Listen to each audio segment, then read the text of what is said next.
अस्सलाम वालेकुम स्टूडेंट्स। आज हम लोग लर्मनटोव की लास्ट पोएम से बात करेंगे जो हमारे कोर्स का हिस्सा है। एंड आई मस्ट से कि this particular poem is one of my favorite poems by Lermontov. Why? Because in this poem, his tone, naturally we observed in all his previous poems that he was in melancholic tone. But here, he is basically lamenting over the fate of his nation. The way they have been curbed by the weight of Tsar. The way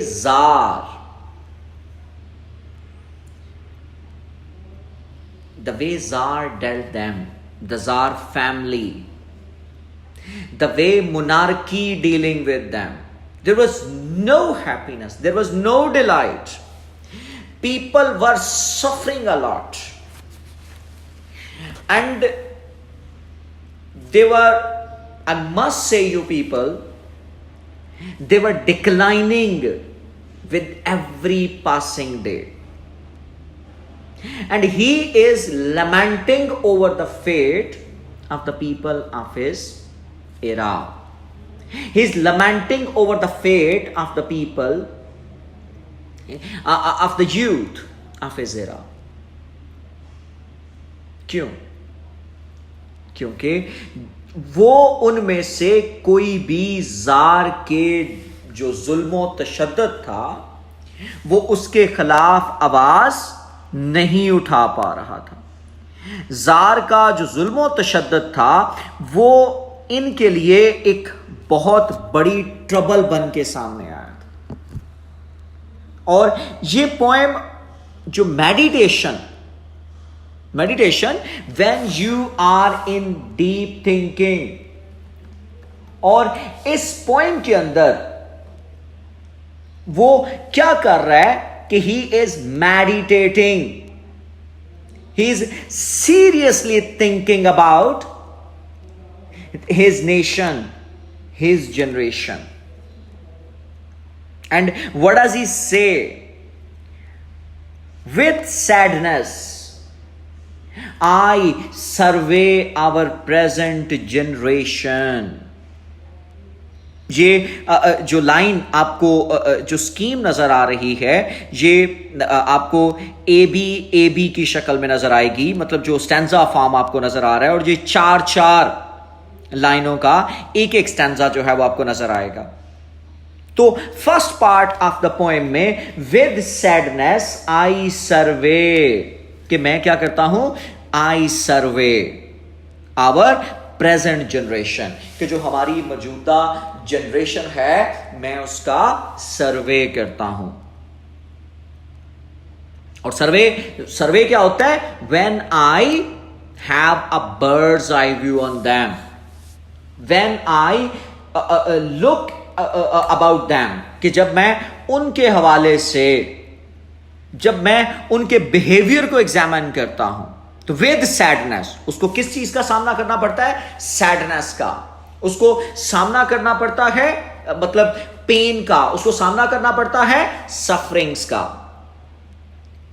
there future seems so empty, कहता है कि मुझे उनका जो मुस्तकबिल है वो बिल्कुल खाली नजर आता है। Their future seems so empty. Why? क्यों ऐसा नजर आता है? Empty, dark and cold, because they were all slaves to the landlords, and landlords were ruling on them on behalf of Tsar. So, Tsar के दौरे हुकूमत में जब जार ऑफ रशिया की हुकूमत थी और उसकी मोनार्की के अंदर जो है लर्मनटोव ये फील करता है कि उसको अपनी जनरेशन का फ्यूचर जो है वो डार्क नजर आ रहा है, वो एम्प्टी नजर आ रहा है, वो कोल्ड नजर आ रहा है। क्यों? उनके पास किसी किस्म की कोई उम्मीद दिखाई नहीं दे रही। अब क्यों ऐसा सोच रहा है?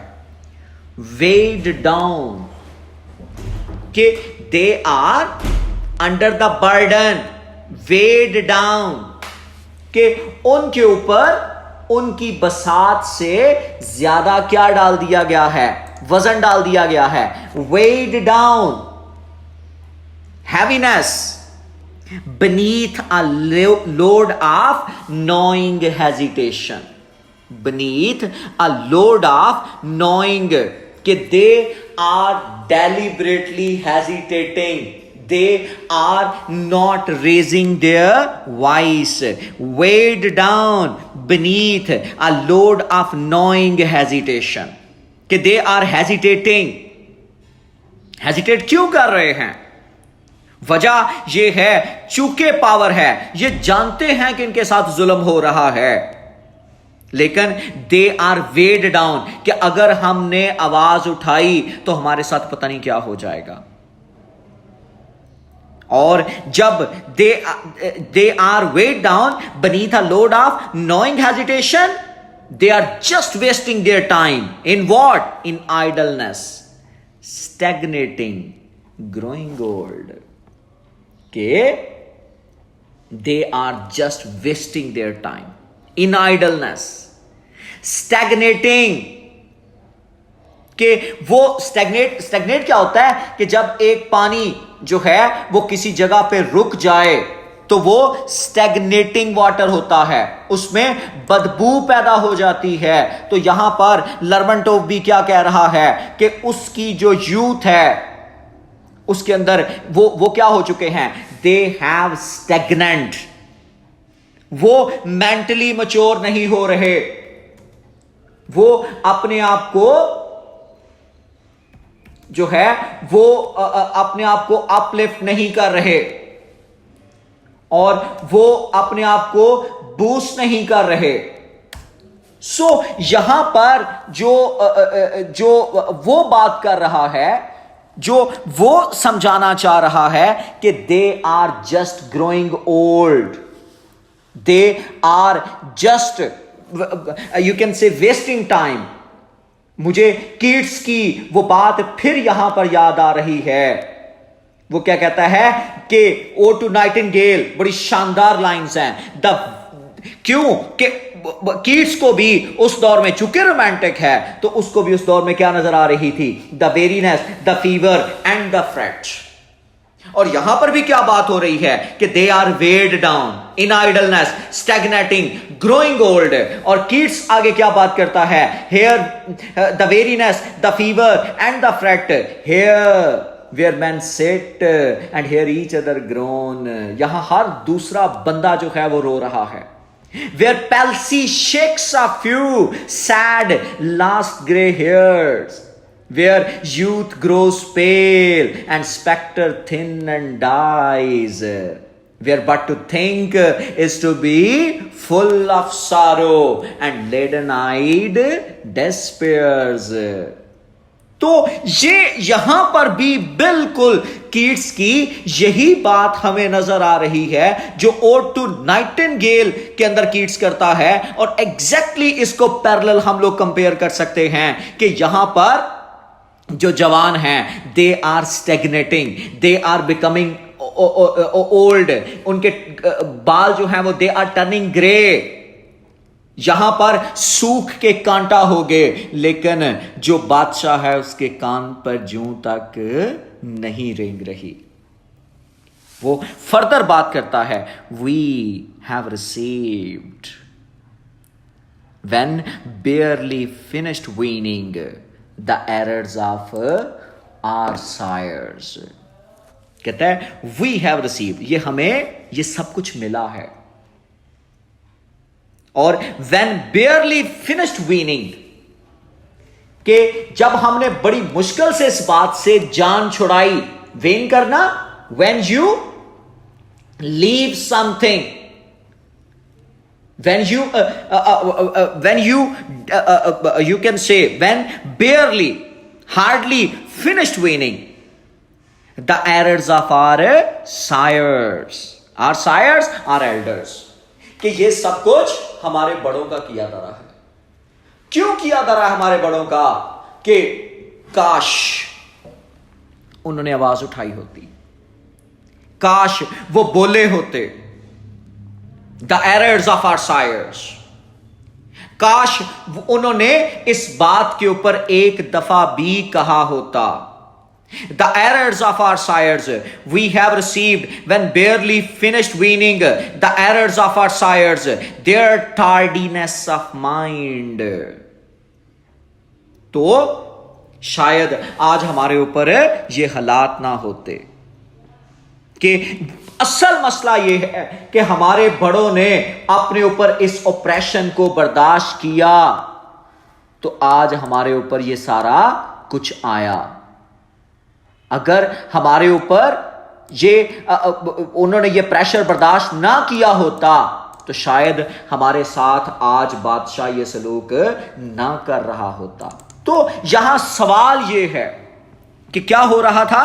We received when barely finished weaning, कि जब हमने उससे बड़ी मुश्किल से जान छुड़ाई। किन से? The errors of our sires, their tardiness of mind, their tardiness, कि वो उनका माइंड जो था वो बहुत स्लो था, वो इस कंक्लूजन पर नहीं पहुंच पा रहे थे।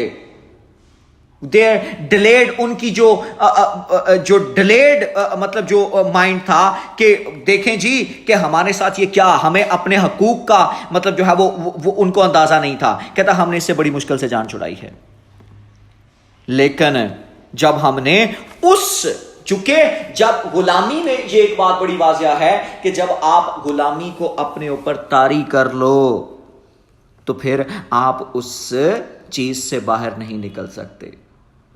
आपको अंदाजा इस बात का है कि अगर बिलफर्ज किसी जंगली जानवर को आप जो है वो पिंजरे के अंदर बंद कर दें, उसकी जो है वो उसका पांव जो है वो रस्सी के साथ बांध दें, और कुछ देर के बाद आप उस रस्सी को खोल देंगे तो वो भागेगा नहीं, चूंकि उसके जहन में गुलामी सवार हो चुकी होगी। तो कहता हमने बड़ी मुश्किल से इस चीज से क्या किया है? जान छुड़ाई है। जो काम हमारे बड़े नहीं कर सकते थे, जो बड़े जो थे वो जिस काम को हमारे साथ वो एंगेज नहीं हो सके, हमने बड़ी मुश्किल से उस चीज से जान छुड़ाई है। The errors of our sires, their tardiness of mind. और अब क्या है? एंड लाइफ ऑप्रेसेस अस, और जिंदगी हमें अब क्या करती है? इट ऑप्रेसेस अस, ये हमें दबाती है, ये हमें तकलीफ देती है, ये अब हमारे लिए परेशानी का सबब है। And life oppresses us, a flat road without meaning. हमारी जिंदगी क्या है? We are running on a flat road without a meaning, जो not conclusive but inconclusive life, कि हमारी जिंदगी का कोई मतलब ही नहीं है। और आप अंदाजा कर सकते हैं कि किस तरह से वो अपनी जिंदगी को बेमायनी कह रहा है। क्यों? नस्लें जो हैं वो जार के वो गुलामी करते हुए जो हैं वो बर्बाद हो गए, और उसे ये लग रहा था कि आगे भी नस्लें जो हैं वो इसी तरह से बर्बाद हो जाएंगी। ये जो मेरी नस्ल है ये बिल्कुल ऐसे ही है जैसे जानवर पैदा हुए, जानवर का कोई नाम नहीं होता और जानवर मर जाता है। बिल्कुल उसको यही लग रहा था कि मेरी नस्ल भी बिल्कुल इसी तरह से खत्म हो जाएगी। And life oppresses us, a flat road without meaning, an alien feast where we were dined। ऐसे लगता है कि that we are alien, जहां पर हम सब मतलब जो है वो रहते हैं। An alien feast where we have dined, कि जहां हमने ये सारा मतलब जो है वो हम खाना खाते हैं, सोते हैं, जागते हैं और फिर सो जाते हैं। बस हमारी इससे ज्यादा जिंदगी और कोई नहीं। गधे सी लाइफ जो है वो हम लोग जो है वो गुजार रहे हैं। और हमें बिल्कुल कोई परवाह नहीं है, चूंकि हमारे अंदर जो गुलामी है वो चूंकि हमारे सायर से रच बस चुकी है।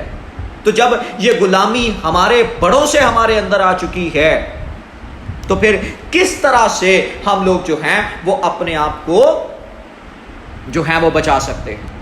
तो the errors of our sires, their tardiness of mind, and life presses us a flat road without meaning.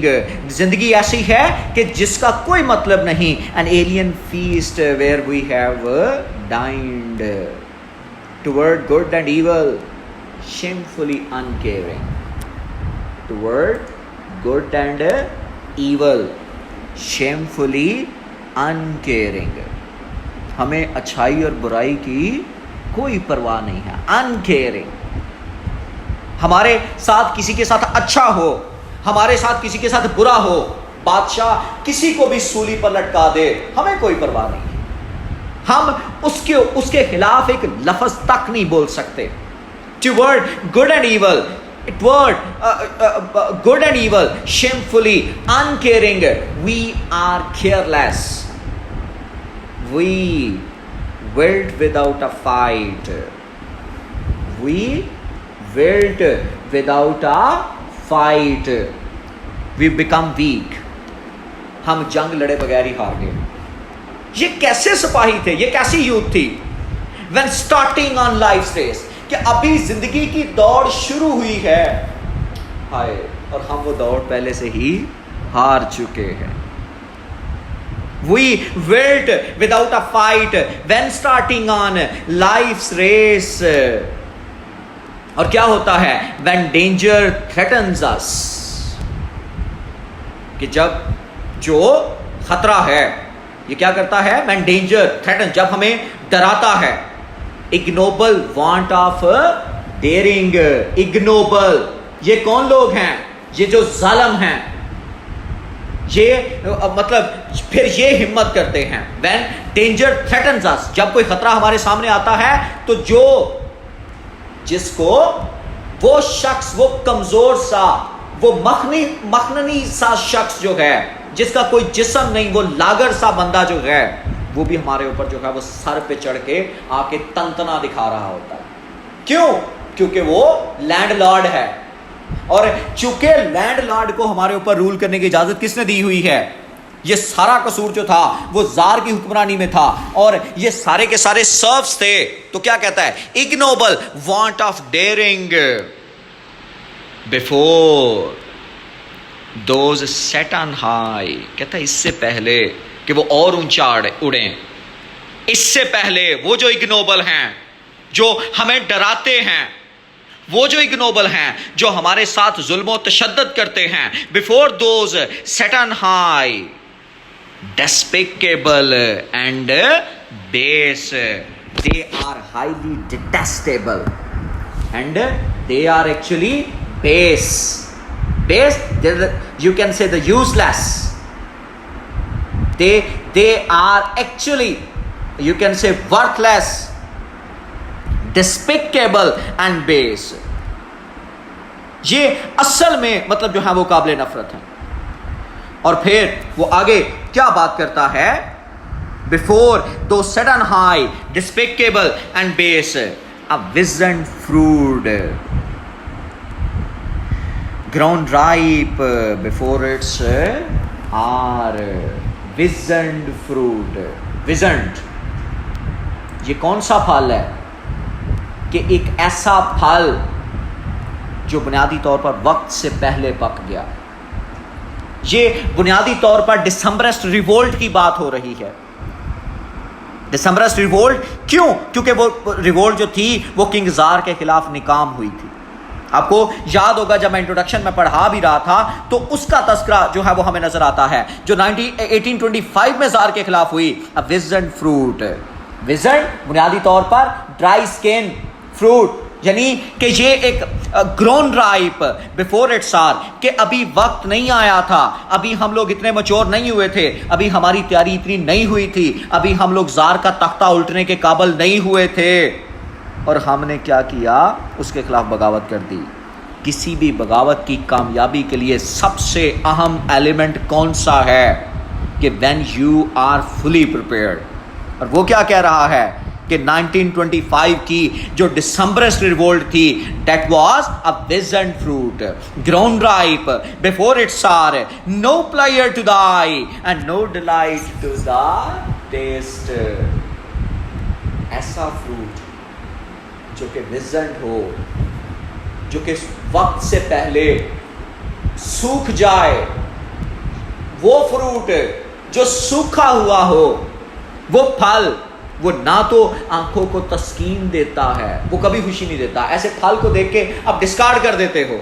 And no delight to taste, और अगर आप इसको चख भी लें तो टेस्ट कोई नहीं आएगा। मतलब क्या हुआ कि जब आप अनप्रिपेयर्ड है, कितना शानदार कंपेयर किया जा रहा है कि a wizened fruit grown ripe before its hour, no pleasure to the eye and no delight to the taste। आंखों के लिए भी कोई मतलब जो है वो प्लेयर नहीं, और टेस्ट में भी ये बिल्कुल यूजलेस है। An orphan stranger there, an orphan stranger there, he hangs besides the flower, the time of its full bloom, in his to fall and waste। तो फिर क्या हुआ? An orphan stranger, एक अजनबी, और कितने ही अजनबियों को उस वक्त उसने फांसी पे चढ़ा दिया। Stranger there, he hangs besides the flower। Flower क्या है? Flower is a symbol of youth, it's a symbol of pleasure, उभरती हुई जवानी को। An orphan, जिसके माँ बाप पहले ही जो है वो उस जुल्म और तशद्दुद का शिकार हो चुके थे, उसको भी बगावत के जुमरे में क्या किया गया? हैंग कर दिया गया। The time of its full bloom, in his to fall and waste. कहता है यही वो वक्त था कि अगर पूरी कौम उठ खड़ी होती, the time of its full bloom in his to fall, कहता है कि अगर in his to fall and waste. कहता है क्या ये इरोनिकल, वेरी इरोनिकल लाइन, कि क्या यही वो वक्त था कि वो फॉल और वेस्ट हो जाता? क्या यही वो वक्त था? अभी तो वो उसने जवानी का ताजा ताजा फ्लावर, अभी तो जवानी का फूल खिला था और उसको हैंग कर दिया गया। किस वजह से? चूंकि वो बादशाह या उस जो वहां पे बदयांतियां थी, वो उसके खिलाफ जो था वो आवाज उठा रहा था। तो कहता है क्या ये दुरुस्त था कि उसको हैंग कर दिया गया?